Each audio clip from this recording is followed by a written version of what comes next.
Good afternoon, everyone. In this video, we are gonna discuss a topic which almost nobody talks about, which is the effect of Earth's diameter and current density at its own surface. So the diameter, current density, and the loading conditions. This is a very important part that nobody actually talks about. So we know that an Earth's electrode must be capable of dissipating the electrical energy in the Earth's path at the point at which installed under any condition of operation on the system. In general, soils have a negative temperature coefficient of resistance, so sustained current loading results in a decrease in electrode resistance and increase in Earth's full current for a given applied voltage. So what does this even mean? So let's say we have our Earth's electrode like this. This is our Earth's electrode, right? And here we have our soil surrounding our electrode. Now let's say we have a fault current, Earth's fault current. It will go to this electrode here and starts dissipating like this to the surrounding soil. As you can see, start dissipation like this. So what will happen? We have an earth fault current or a high current flowing through this electrode and start dissipating like this.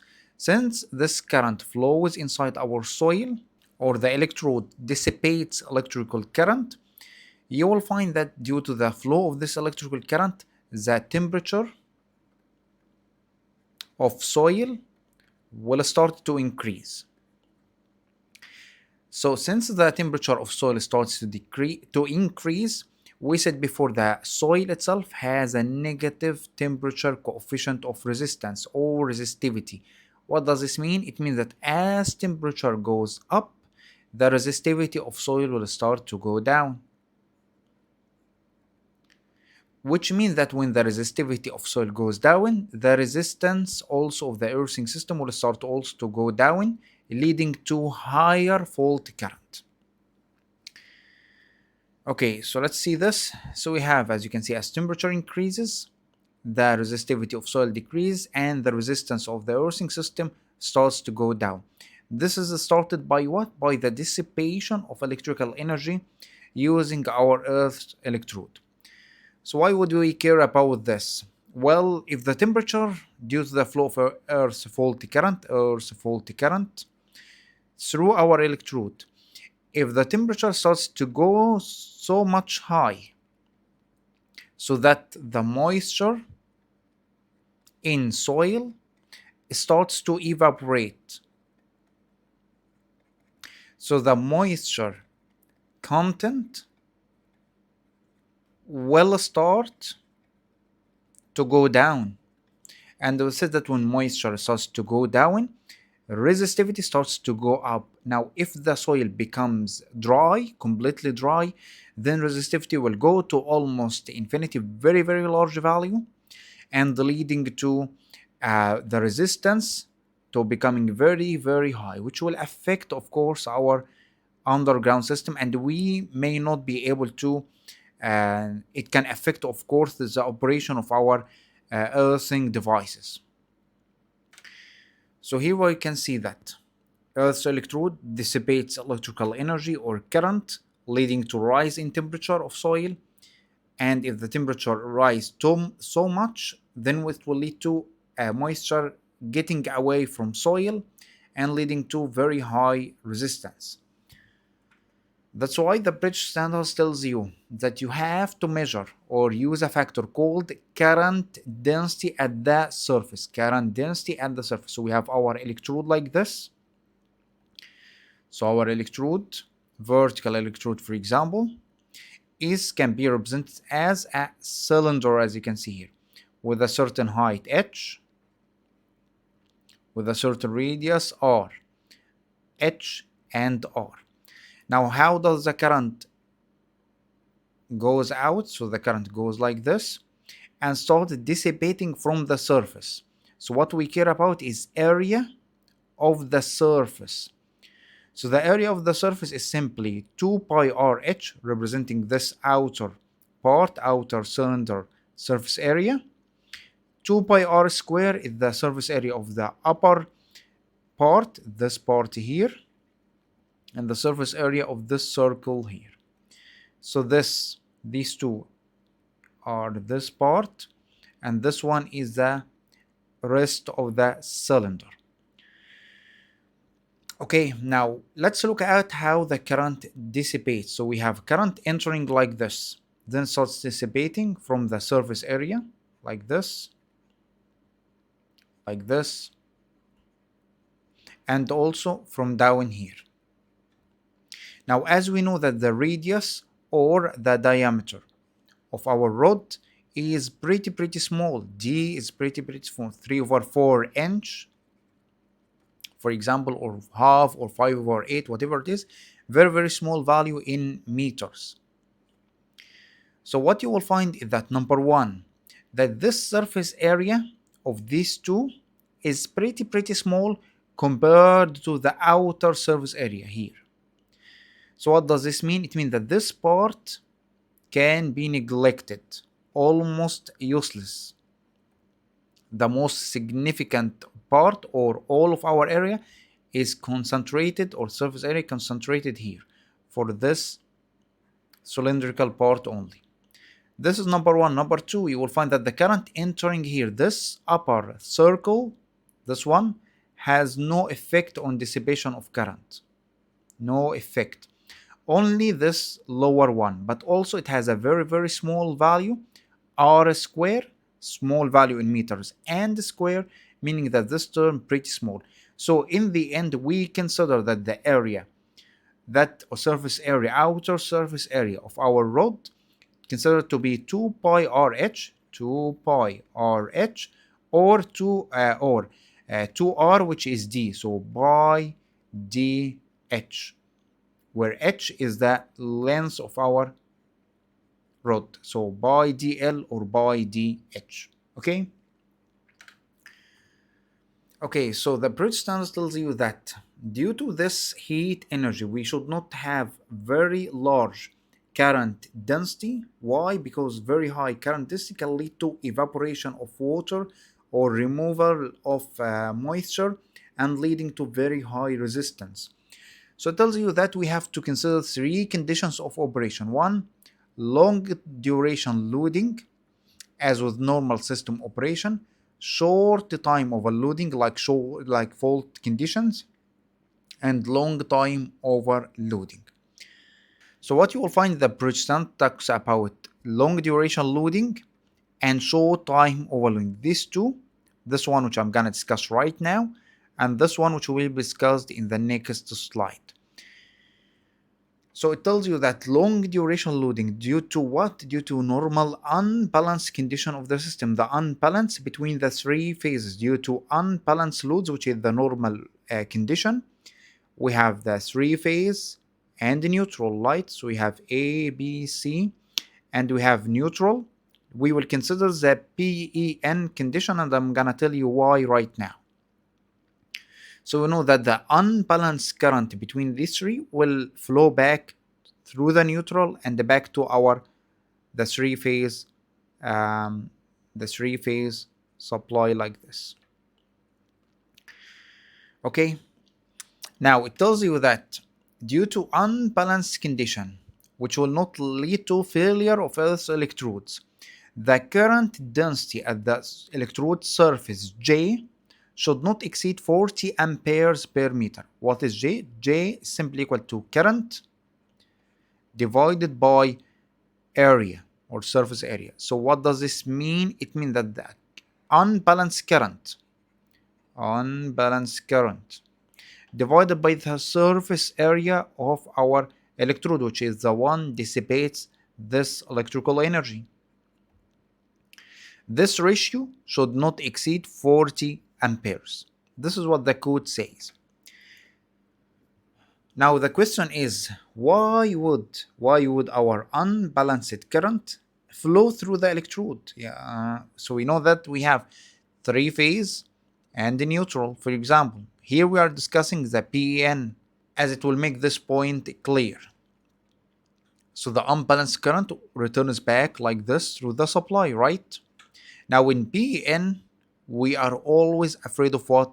That the case of broken PN, as we discussed in part 1 of this course, in which the conductor PN gets cut. This will be very dangerous. That's why along the transmission system we can have what we call local electrodes, which I am trying to calculate or satisfy this condition. So what happens in normal operation? Normal operation without any broken PN. Let's read this. Normal condition, the current I unbalance will get back through the PN, and you can see it has two ways to go. One, go through this electrode like this, through the soil, and get back to the neutral point, or it can go like this. So the current gets divided here. This is number one. So that's why a normal unbalanced current can flow through this electrode. Second case, in case of having a broken PN, this one becomes an open circuit. So the unbalanced current will go like this. All of unbalanced current will go through this electrode and back to our supply. So anyway, let's give an example on how to find this. So assuming that we have a long duration unbalanced current of 2 ampere flowing through a 1.5 meter length, 3/4 inch electrode, 3/4 inch, meaning in centimeters, 2.54 each inch, 2.54 centimeter, multiplied by 10 to the power negative 2 to convert it into meter. So this is in centimeters, and by 10 to the power negative 2 convert to meters.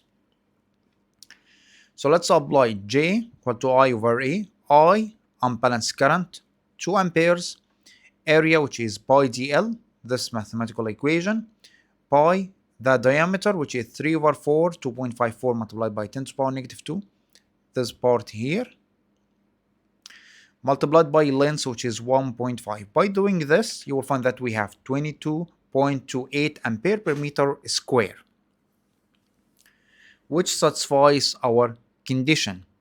Now, what if it didn't satisfy our condition? In this particular case, we will increase the diameter of our electrode or increase the length of our electrode if we have just one electrode installed.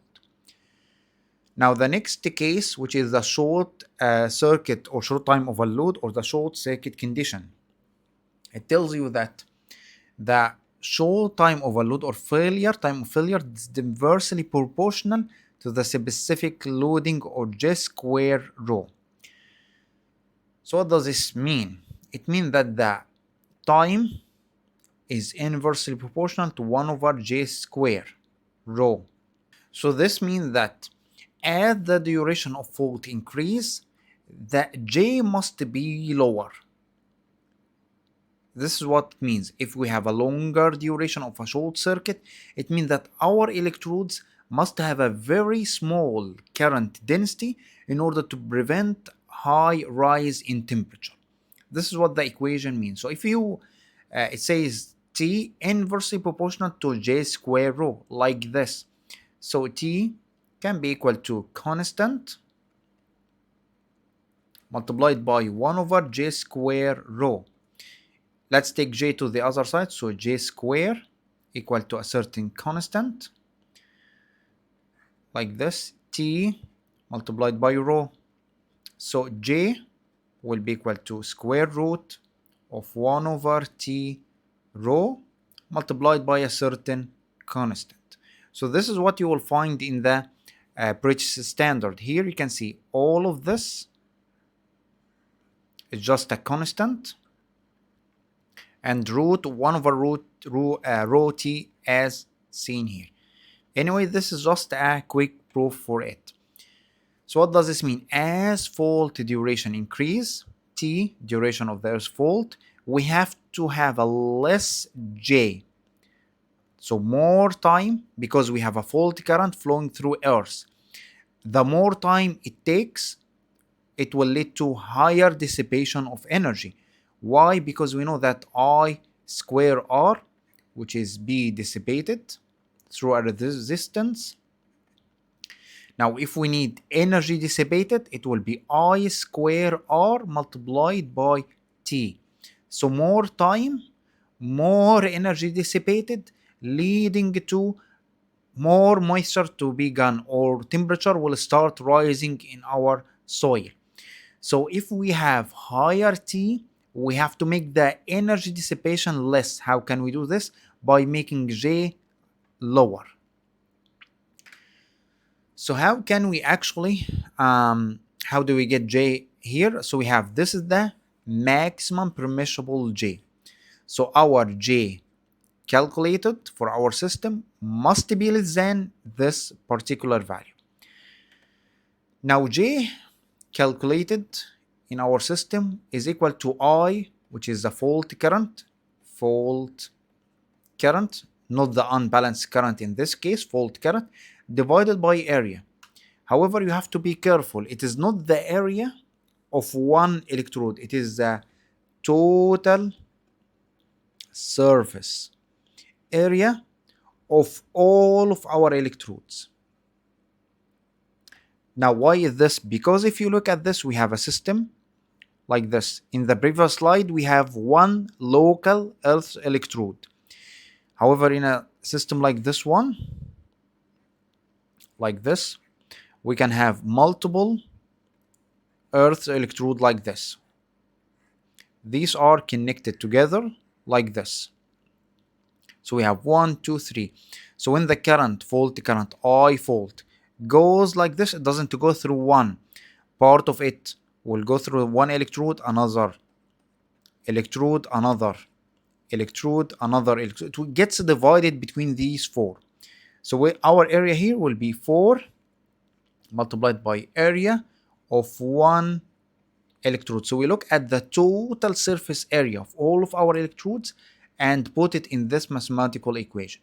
If it is less than this value, then the system is, as a design, is correct.